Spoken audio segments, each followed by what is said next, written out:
cette crise va continuer. Il faut savoir que l'on aura de fait une recapitalisation massive des banques européennes qui est estimée aujourd'hui par la BRI à 1 trillion 1000 milliards d'euros sur 2011. C'est-à-dire qu'en 2011, il faudra que les banques trouvent... Il faudra qu'elles trouvent et que ce soit en fait les États qui, très probablement, mettent à nouveau la main à la poche. Pour une hauteur de 1000 milliards d'euros. Vous êtes tous d'accord? Ça a l'air de vous impressionner. Hein. C'est le dernier rapport de la BRI. Bien. Alors, face à cela, il faut regarder les choses. Il y a un élément conjoncturel dans cette crise et un élément structurel. Bon, l'élément conjoncturel, on le sait, la crise qui a commencé aux États-Unis, qui s'est étendue au monde entier et qui n'est pas au départ une crise financière.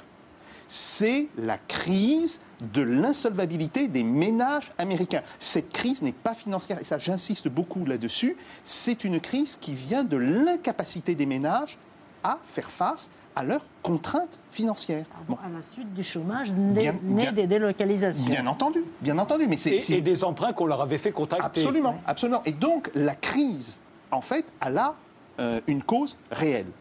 Mais si on regarde avec un petit peu plus de recul, on s'aperçoit que ce ne sont pas seulement les États-Unis qui sont dans cette situation-là, mais que globalement, c'est tous les pays développés, parce que, alors là, il y a différents facteurs. Il y a effectivement le facteur de la concurrence de la Chine, mais aussi pour l'Europe, d'un certain nombre de pays de l'Union européenne, en particulier les nouveaux entrants, qui pèsent aujourd'hui directement sur les économies et qui alimentent ce phénomène de désindustrialisation dont a parlé Daniel Cohen. Il y a le phénomène de l'euro. Alors, l'euro aurait pu être la meilleure des choses. Il faut le dire, l'euro n'est pas destiné à être ce carcan qui va étouffer l'économie européenne, mais qui de fait l'est devenu parce que, comme on n'a pas réussi à, d'une certaine manière, fédéraliser l'ensemble du système, le pouvait-on? Je ne pense pas, mais en tous les cas, au moins si on avait, ou le volontaire, mais on aurait dû faire l'effort, on ne l'a pas fait.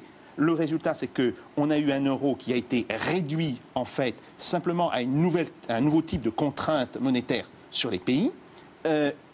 Cette contrainte s'est traduite en particulier à travers la réévaluation de l'euro.